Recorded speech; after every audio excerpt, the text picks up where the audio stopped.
properties of DNA, properties of DNA.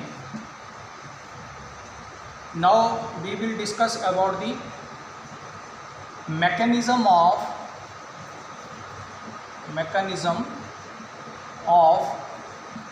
replication of DNA.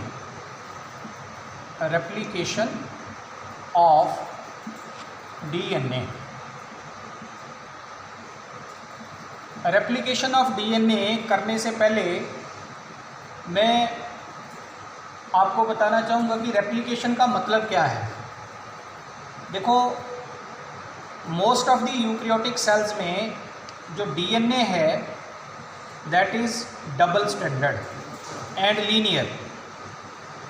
ये जो double standard DNA है इसमें दो स्ट्रैंड्स हैं, one runs from 5 prime end to 3 prime end and the second one runs from 3 prime end to 5 prime end. Replication का मतलब क्या है डीएनए का कि ये दोनों स्ट्रैंड्स जो हैं ये एक दूसरे से सेपरेट होके, जैसे ये स्ट्रैंड और ये अभी क्वाइल्ड हैं तो ये अनक्वाइल्ड होके दोनों स्ट्रैंड्स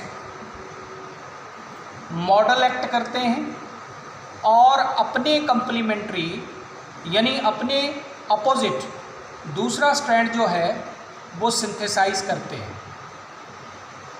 यानी दोनों स्ट्रैंड जो हैं वो एक दूसरे से सेपरेट होके एक एक स्ट्रैंड नया बनाते हैं। तो ये जो प्रोसेस होता है, process of duplication of one DNA molecule into 2 daughter DNA molecules, इसको हम बोलते हैं DNA replication. And it takes place during the S phase of interphase.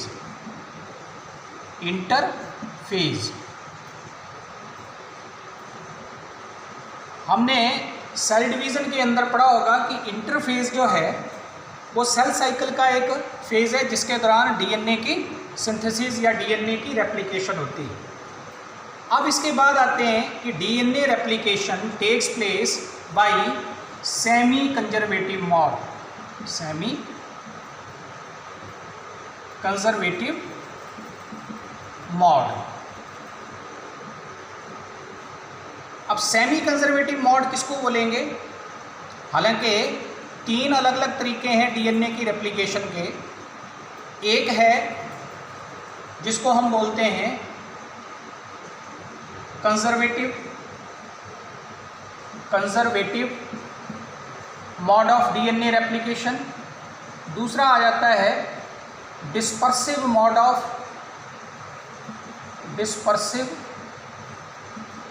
Mode of DNA replication and the third one is semi conservative.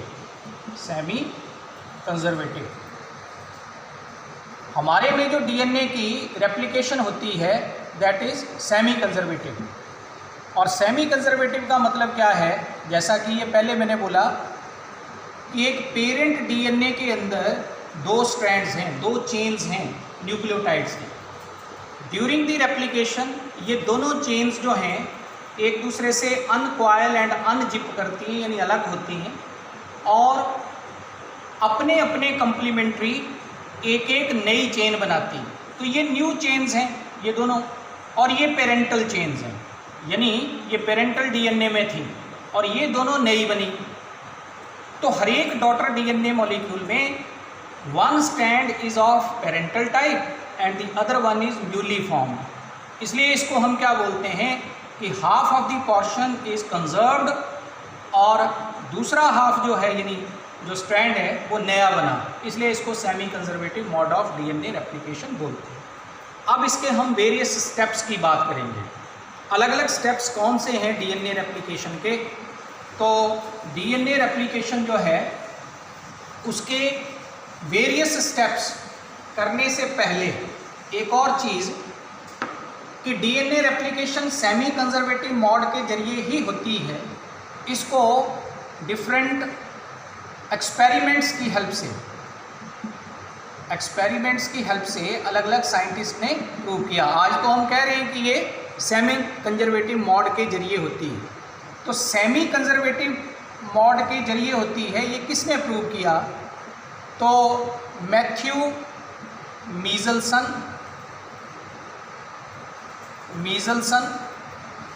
And second है सटखाल।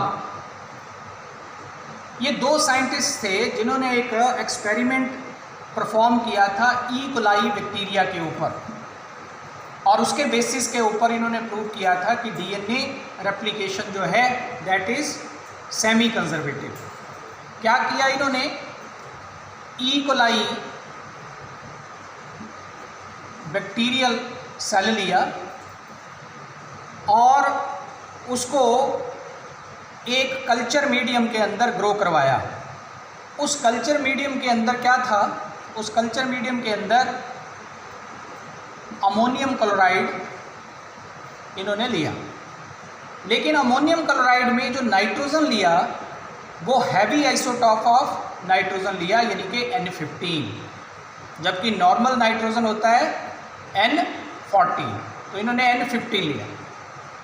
जब इस bacterial cell को यानी E coli को ऐसे मीडियम में रखा जिसके अंदर हैवी आइसोटॉप ऑफ नाइट्रोजन था, तो नाइट्रोजन हम जानते हैं कि ये पार्ट होता है वेरियस नाइट्रोजिनस कंपाउंड्स का, जैसे कि न्यूक्लियोटाइड्स और न्यूक्लियोटाइड्स जो हैं they are the monomers of DNA. तो जैसे ही ई कोलाई बैक्टीरिया के डीएनए की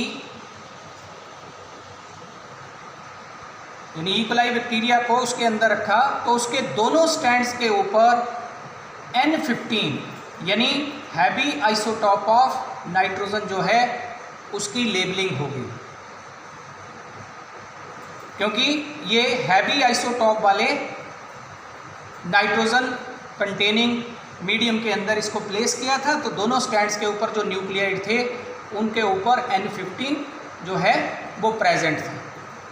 अब आफ्टर एवरी 20 मिनट्स जो ई कोलाई बैक्टीरिया हैं वो डिवाइड करते हैं, यानी generation time in bacterial cells is of 20 minutes. तो 20 मिनट्स के बाद जब ऑब्ज़र्व किया गया तो ये दोनों स्टैंड जो थे, यानी एक ये तो सिंगल डीएनए है, यानी एक ई कोलाई बैक्टीरियम का डीएनए है। जब दो बैक्टीरियल सेल्स बन गए तो उनके अंदर एक एक अपना अपना डीएनए यानी बना। तो ये जो दोनों डीएनए मॉलिक्यूल्स आए, ये ऐसे दो डीएनए मॉलिक्यूल्स जब आ गए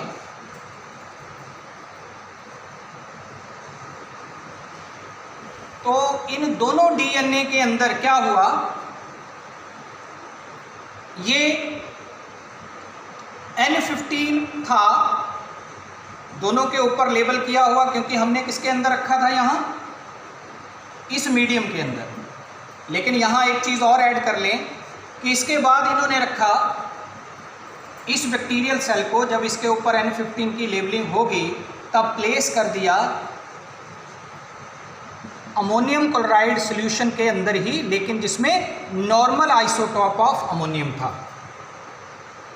अब आफ्टर 20 मिनट्स क्या हुआ कि N15 एक स्टैंड पर रहा और दूसरे स्टैंड पर क्या आ गया? N14। इसी तरह से ये जो दूसरा डॉटर डीएनए मॉलिक्यूल बना उसमें भी एक स्टैंड के ऊपर N15 और दूसरे के ऊपर N14 आ गया।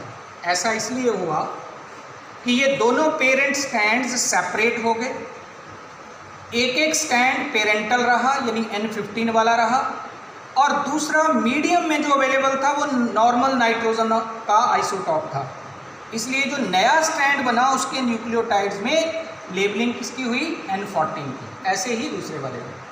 अब सेकेंड जनरेशन जब आई आफ्टर 40 मिनट्स, यानी आफ्टर 40 मिनट्स जब हम देखेंगे तो फिर क्या होगा इस डीएनए से भी 2 डीएनए, इससे भी 2 डीएनए बनेंगे, यानी कि इन 2 बैक्टीरियल सेल से आगे क्या बन जाएंगे 4। तो इन 4 बैक्टीरियल सेल्स में क्या होगा, 4 बैक्टीरियल सेल्स में जैसे इसकी अगर मैं बात करूं तो एक स्टैंड तो ये पेरेंटल है यानी N15 वाला, दूसरा स्टैंड ये N14 वाला आ गया, ये N14 और ये N15, यानी ये मैं इसकी बात कर रहा हूँ एक की, कि ये दोनों इसके सेपरेट हो गए।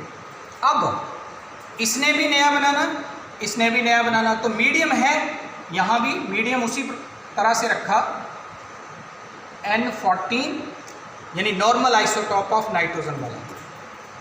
तो यहाँ पे क्या हुआ, अब जो नया स्टैंड बनना है वो N14 वाला ही बना, ऐसे ही इसका भी नया स्टैंड जो है वो N14 वाला ही बना। ठीक है, सिमिलरली इसकी बात करें तो इससे भी वही 2 बनने हैं, यानी इसके दोनों स्टैंड सेपरेट हो गए।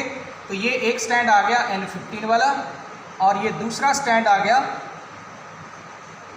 N14 वाला और दूसरा आ गया N15 वाला।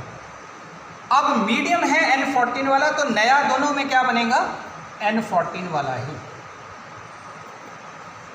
N14, और ये भी क्या बन जाएगा N14। तो कुल मिला के अगर हम बात करें तो ये वाला डीएनए और ये वाला डीएनए, ये दोनों डीएनए कैसे हैं, पेरेंट जैसे। ये सेकंड जनरेशन के लिए फर्स्ट जनरेशन क्या है, पेरेंट। तो ये दोनों पेरेंटल टाइप के डीएनए मॉलिक्यूल्स हैं, और ये दोनों जो हैं, ये और ये न्यूली फॉर्म्ड हैं। तो 50% डीएनए पिछली जनरेशन जैसा ही रहा और 50% जो है वो नया बना। ये जो है ये 2 जनरेशन तक इन्होंने जब ये एक्सपेरिमेंट करके देखा ई कोलाई के अंदर, तो फिर इन्होंने कंक्लूजन दिया कि DNA replication is semi conservative. और इन डीएनए फ्रेगमेंट्स को सेपरेट करने के लिए इन्होंने सेंट्रीफ्यूगेशन